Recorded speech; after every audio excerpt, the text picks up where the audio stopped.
Hello friend, आप सभी का स्वागत है टेक स्टडी आईएएस चैनल पर। मैं देव शर्मा आज आपके लिए टॉपिक लेकर आया हूँ मध्यकाल का मोहम्मद गौरी। मोहम्मद गौरी जो कि भारत पर आक्रमण करने वाला एक विदेशी आक्रमणकारी था। मोहम्मद गौरी से पहले भारत पर आक्रमण 712 में मोहम्मद बिन कासिम ने किया, उसके बाद महमूद गजनवी ने किया। महमूद गजनवी ने 1030 तक भारत पर आक्रमण करता रहा, जिसका सबसे महत्वपूर्ण 1025 का आक्रमण सोमनाथ के मंदिर का आक्रमण था।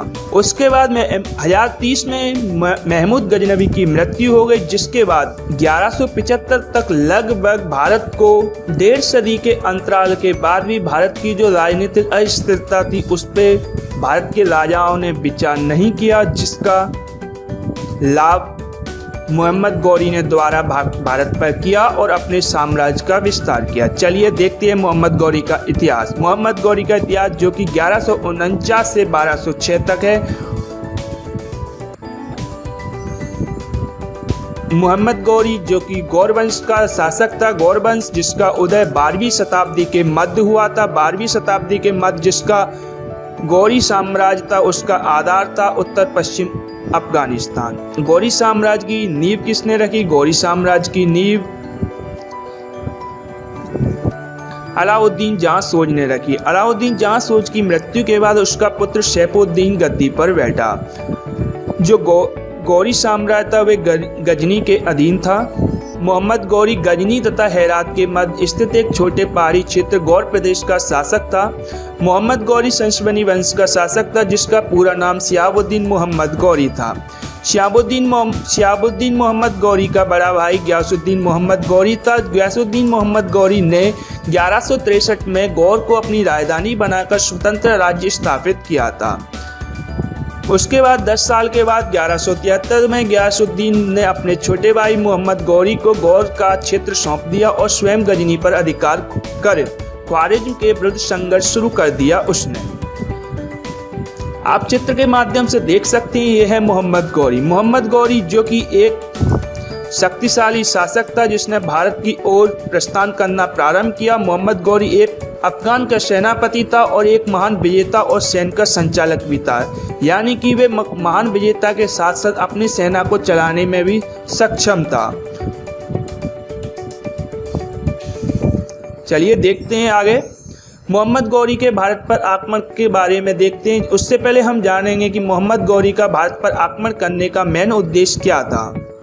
मोहम्मद गौरी का भारत पर आक्रमण करने का मेन उद्देश्य था लूटपाट के साथ इस्लामी साम्राज्य का विस्तार करना, इसलिए उसे भारत में तुर्क साम्राज्य का संस्थापक माना जाता है।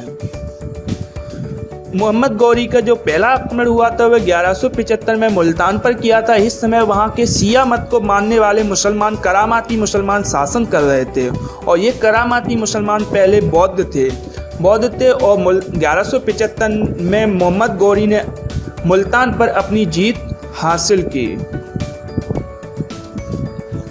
स्टूडेंट, इससे आगे बढ़ने से पहले आप अगर हमारे चैनल पर न्यू हैं तो चैनल को सब्सक्राइब करें, बेल आइकन जरूर दबाएं, जिससे हमारी जो भी वीडियो अपलोड की जाती है आपको नोटिफिकेशन के माध्यम से पता चले।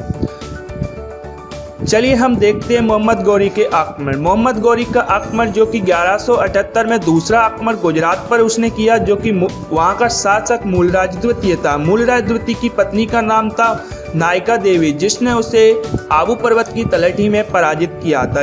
यह मोहम्मद गौरी की भारत में पहली पराजय थी। इसी पराजय से मोहम्मद गौरी ने एक सबक लिया और सबक लेते हुए उसने संपूर्ण पंजाब पर अपना अधिकार प्रारंभ करने के लिए प्रयास प्रारंभ कर दिया। 1179 से 1186 के बीच उसने पंजाब को जीता, संपूर्ण पंजाब को जीत लिया उसने। 1179 में सबसे पहले उसने सियालकोट पर अधिकार किया। उसके बाद 1186 तक उसने लाहौर, सियालकोट, भटिंडा जिसको तवर हिंद के नाम से जाना जाता है उस पर अधिकार कर लिया। तवर हिंद जो कि पृथ्वीराज चौहान वंश के अंतिम शासक थे, उनकी सीमावर्ती क्षेत्र में आता था, इसलिए मोहम्मद गौरी और पृथ्वीराज चौहान के मध्य ये युद्ध होना अवश्यंभावी हो गया। मोहम्मद गौरी और पृथ्वीराज चौहान के मध्य 2 युद्ध हुए थे, महत्वपूर्ण युद्ध हुए थे। वे थे तराइन का प्रथम युद्ध और तराइन का द्वितीय युद्ध। तराइन का प्रथम युद्ध जिसमें पृथ्वीराज चौहान विजयी हुए। तराइन का दूसरा युद्ध 1192 में हुआ जिसमें मोहम्मद गौरी की विजय हुई और उसने पृथ्वीराज चौहान को बंदी बनाकर गजनी ले गया और वहां पर ही इनकी हत्या कर दी। पृथ्वीराज चौहान के दरबारी कवि थे चंद्रवरदाई, जिन्होंने कहा कि पृथ्वीराज चौहान को बंदी बना के ले गया। गजनी की हत्या पृथ्वीराज चौहान ने की क्योंकि वे शब्दवेड़ी बाण चलाना जानते थे। एक इतिहासकार हुए असम निजामी, जिन्होंने कहा कि युद्ध में पराजित होने के बाद पृथ्वीराज चौहान ने अधीनता स्वीकार की थी और गौरी ने उसे अजमेर में अपने अधीन रखकर शासन करवाया। आगे गौरी के विरुद्ध उसने विद्रोह किया। पृथ्वीराज चौहान ने जिस वजह से मोहम्मद गौरी ने उसे मार दिया। अधिकांश विद्वान इसी बात को स्वीकार करते हैं क्योंकि इसकी पुष्टि अजमेर से प्राप्त सिक्कों से होती है, जिसमें एक तरफ घोड़े की आकृति और मोहम्मद बिन शाम लिखा हुआ है तथा दूसरी तरफ बैल की आकृति बनी है और पृथ्वीराज लिखा हुआ है। इसलिए इस बात की पुष्टि होती है। अब हम देखते हैं कि 1192 के बाद गौरी ने अपने दास था, उसका नाम था कुतुबुद्दीन ऐबक, जिसको भारतीय क्षेत्र का प्रशासक घोषित किया। 1194 में उसने चंद्रावर का युद्ध किया, जो कि कन्नौज के शासक उस समय थे जयचंद, जिन्होंने मोहम्मद गौरी को आमंत्रण किया था कि पृथ्वीराज चौहान को आकर हराए। क्योंकि पृथ्वीराज चौहान ने उसकी बेटी संयुक्ता के साथ शादी की थी, इसलिए उन दोनों के प्रतिद्वंदी हो गए थे। जयचंद पृथ्वीराज चौहान को हराने में असक्षम था, इसलिए उसने विदेशी व्यक्ति को आमंत्रण किया पृथ्वीराज चौहान को हराने के लिए। वे कौन था? मोहम्मद गौरी था। अब हम देखते हैं कि चंद्रावर कहाँ पे पाया जाता है, जो कि वर्तमान समय में उत्तर प्रदेश के ईटानगर में ये स्थित है। मोहम्मद गौरी ने चंद्रावर का युद्ध जीता। उसके बाद उसने अपने 2 सेनापति उसके हुए थे कि कुतुबुद्दीन ऐबक तथा बख्तियार खिलजी, जिन्होंने भारत के क्षेत्रों को धीरे धीरे जीतना स्टार्ट कर दिया। बख्तियार खिलजी ने बिहार तथा बंगाल का पश्चिमी क्षेत्र सैन्य शासक लक्ष्मण सेन से जीता। उसी के दौरान उसने नालंदा विश्वविद्यालय, विक्रमशिला विश्वविद्यालय, ओदंतपुरी विश्वविद्यालय को उसने नष्ट किया। कुतुबुद्दीन ऐबक ने 1195 में अनिलवाड़ा के शासक भीमद्वितीय पर आक्रमण किया, लेकिन वे उसको पराजित हुआ। उसने दोबारा 1197 में आक्रमण किया और आक्रमण करने के बाद उसने अनिलवाड़ा को लूटा, लेकिन फिर भी भीमद्वितीय ने उसकी अधीनता स्वीकार नहीं की और लगातार वो युद्ध करता रहा, जिससे उसकी आर्थिक स्थिति खराब हो गई थी। भीमद्वितीय की अंत में मृत्यु हुई। मृत्यु के बाद गुजरात में जो सोलंकी वंश व्यक्ति शासन कर रहे थे, अब उनके स्थान पर बघेल वंश की स्थापना हुई गुजरात में। 1203 में ऐबक ने चंदेल शासक परमर्दी देव से कालेंजर को जीत लिया था। मोहम्मद गौरी का जो इतना बड़ा साम्राज्य था, उसने अपने 3 दासों में विभाजित किया। भारतीय क्षेत्र का जो साम्राज्य था, उसने उसका प्रशासक कुतुबुद्दीन ऐबक को बनाया।